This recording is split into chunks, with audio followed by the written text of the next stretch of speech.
This Halloween, don't fret, just beware. Friday Night Frights will give you a scare.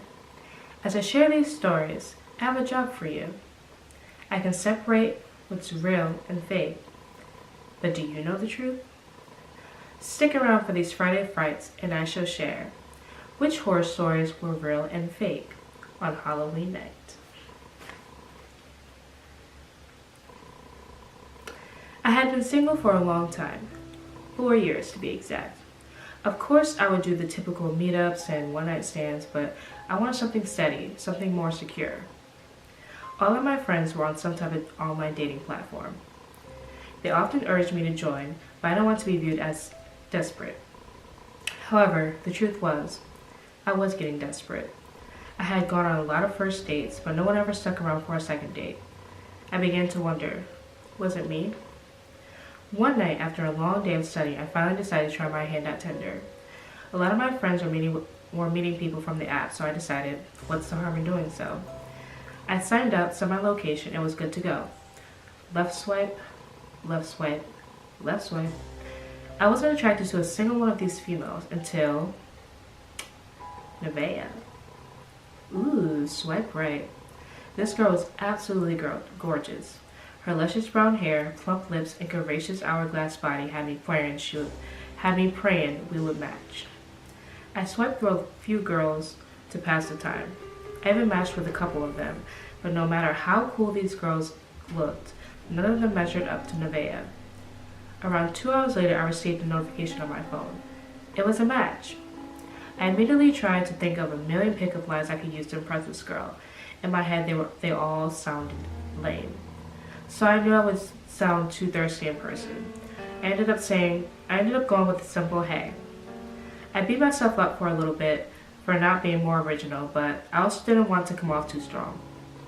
I mean, can you come off too strong through text? I shook my head trying to erase my simple-minded thoughts, and ding! I took a peek at my phone and to my surprise, Nevaeh had replied. I opened up the message and she replied, hey, how are you? A big lump formed in my throat as I tried to think of something cool to say.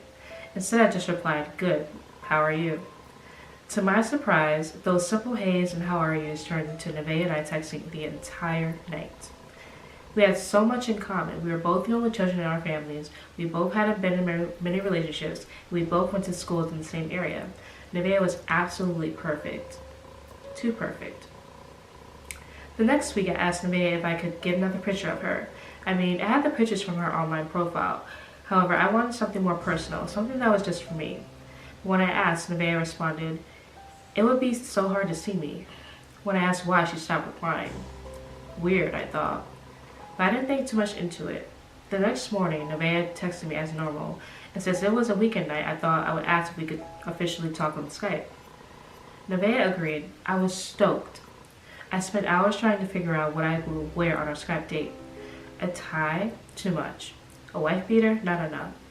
I finally decided on my favorite hoodie to keep it a bit more casual. I brushed my teeth, ran my fingers through my hair, and sat in front of the camera. My heart jumped with every ring until she finally picked up.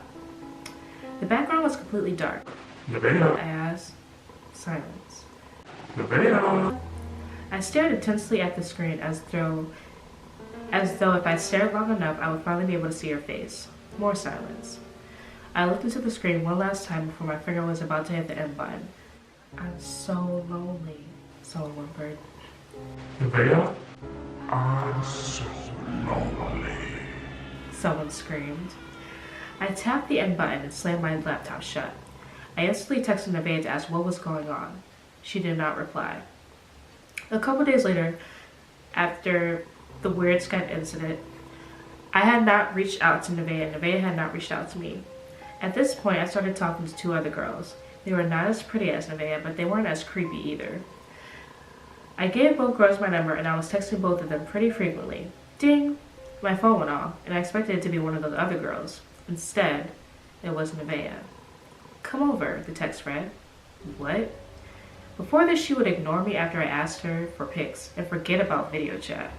Now she wanted to meet in person? It's as if she knew I was seeking interest in other females and wanted to interfere with those connections. What? I replied, she said. You heard me.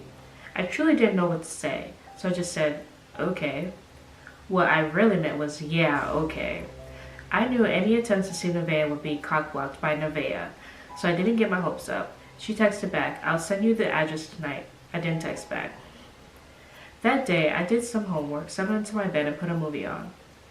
It was 6 and Nevaeh still hadn't texted me, so I assumed, as per usual, that this was another letdown. An hour into my movie, my phone dinged. I looked at it, and Nevaeh texted me her address, so I texted her back, what? This couldn't be right. Nevaeh texted me the address to the house next door. That house had been abandoned for 2 years. The yellow crime scene tape was still draped around it. A young girl around my age cared for her 3 siblings. The girl's mom and dad died in a tragic car accident on the way to the girl's dance recital. The girl was 18 when this happened. She was legally able to take care of her siblings. Every single day for 2 years, she fed them, bathed them, and drove them to school. Every day for 2 years, she struggled to keep the house intact. But 2 years was too long. One night, after she tucked all of her siblings into bed, she took a knife and slit all 3 of their throats while they slept. The girl sat with her dead siblings for a few hours. She embraced the feeling of being free, the feeling of being the only child, but the feeling of being alone also brought on feelings of loneliness. So the girl took a knife and slit her own throat. Ironically, her name was Heaven. Nevaeh texted back, you heard me. Chills trickled down my spine as I looked outside my bedroom window. I texted back, Nevaeh, you texted me the wrong address. The chat bubbles appeared and disappeared on my screen for the next 2 minutes. Nevaeh replied, I told you I was lonely. Needless to say, I deleted the Tinder app and blocked Nevaeh's number. I still get paranoid when my phone dings. I also get this eerie feeling when I walk past Heaven's old house. Every now and then, my mind likes to play tricks on me and I see images of a girl weaving in and out of the bedrooms next door. I think if I stare hard enough, I will see a face. Needless to say, I invested in some curtains. Is this story real or fake? That's for me to know and for you to wait.